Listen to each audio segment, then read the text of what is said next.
জয় ভৈরব বাবা, জয় মা কালী, জয় শ্রী শ্যাম। আমি অ্যাস্ট্রো শায়ন ওরফে সায়ন্তন সেন চলে এসেছি 23শে আগস্টের অ্যাঞ্জেল গাইডেন্স নিয়ে। দেখবো অ্যাঞ্জেলসরা কি বলছে।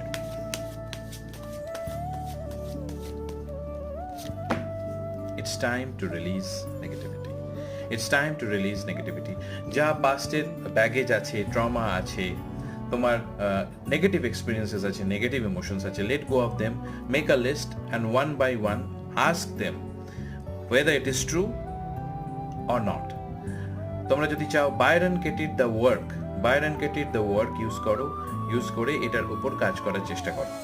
কালকে হচ্ছে 5 মানে হচ্ছে বিজনেস অ্যাকুমেন্ট বাড়বে, স্ট্র্যাটেজি দিক দিয়ে তুমি ভালো করবে, তোমরা প্ল্যানিং এর ক্ষেত্রে খুব ভালো, প্রোগ্রেসের দিক দিয়ে খুব ভালো। চেষ্টা করবে যে কালকে প্ল্যানিংটা প্রপার করার, কোন জায়গায় ইমপ্রুভমেন্ট করতে চাও সেই জায়গাটা। প্লাস 3 হচ্ছে উইজডমের জায়গা, 3 আর 5 এর কম্বিনেশন খুব ভালো, বুধ আর বৃহস্পতি। তোমার দিনটা ভালো কাটুক।